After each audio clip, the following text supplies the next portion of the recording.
Good morning, good morning. সবাই চলে এসছিস তো? হ্যাঁ, তো কাল যেন কি বলেছিলাম, কি নিয়ে আজকে আলোচনা করব? কালকে স্যার, হ্যাঁ হ্যাঁ হ্যাঁ, দাঁড়ান স্যার, মনে আসছে না ঠিক। হ্যাঁ হ্যাঁ, এটাই স্বাভাবিক, তোর মনে কিছুই আসবে না। স্যার, কাল আপনি বলেছিলেন আজকে বৃষ্টি নিয়ে আলোচনা হবে। হ্যাঁ হ্যাঁ হ্যাঁ, এবার মনে এসছে, বৃষ্টি। ঠিক আছে। আরে প্রিন্সিপাল স্যার, আপনি আসুন আসুন স্যার। কেন, আমি কি আসতে পারি না ক্লাসরুমে?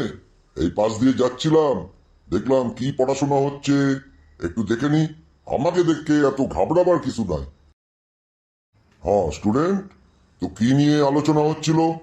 মুখ বন্ধ হয়ে গেল কেন সব? শুরু কর শুরু কর।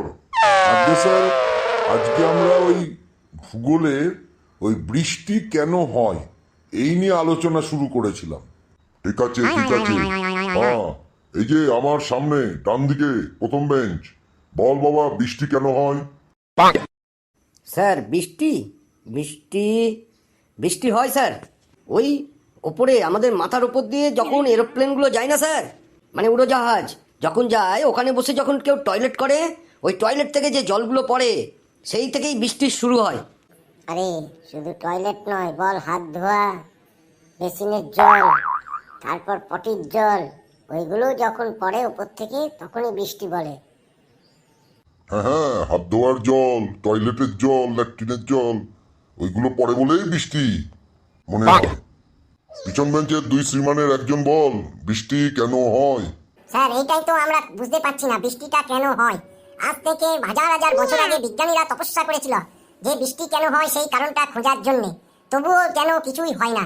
অনেকে বলে কালো মেঘ দেখলেই বৃষ্টি হয়, কিন্তু আমি এসব বিশ্বাস করি না, কারণ অনেকবার কালো মেঘ দেখেছি, সেখানে তো কোনো বৃষ্টি হয় না। কি ব্যাপার স্যার, এইসব পড়াশোনা হচ্ছে নাকি ক্লাসে? বৃষ্টি কাকে বলে, কেন হয়, এই কমন সেন্সটাও এদের নেই। পুরো ক্লাসটাকে আমি কিন্তু ডিটেন করে দেবো। আগে না না স্যার, এই আজকেই প্রথম দিন কি না, মানে বৃষ্টি নিয়ে আলোচনাটা। কেউ কেউ পারবে পারবে স্যার, একটু ভালোভাবে জিজ্ঞাসা করুন, ওরা ঘাবড়ে গেছে। দাঁড়ান স্যার, 1 মিনিট দাঁড়ান, আমি জিজ্ঞাসা করছি। হ্যাঁ রিকি, বাবা বলতো বৃষ্টি কেন হয়? স্যার, বৃষ্টি জলীয় বাষ্প যখন আস্তে আস্তে উপরে ওঠে, উপরে উঠে জলীয় বাষ্পের কণাগুলো একরকমের মেঘ তৈরি করে। সেই মেঘেই যখন জলীয় বাষ্পের পরিমাণ বেড়ে যায়, তখন ওগুলো বৃষ্টির আকারে নিচে পড়ে। গুড গুড, ভেরি গুড, এটাই তো আমি চাই। আগে স্যার, আমি বললাম না ওরা ঘাবড়ায় গেছে, নার্ভাস হয়ে গেছে স্যার। প্রতিটা ছেলে উত্তর দিতে পারে, এক একটা ডায়মন্ড। কিরে, তোরা আমাকে দেখে নার্ভাস হয়ে গেছিস নাকি? আমি তো তোদেরই লোক। আগে না স্যার, নার্ভাস হই নাই, ভয় পেয়ে গেছি। আপনি আমাদের লোক কি করে হলেন? আপনি তো আমাদের কাছে আসেনি না। তারপর স্যার, আপনার ওই বিড়ালের মতন গোঁফ দেখা না আমরা একটু ঘাবড়াই গেছি।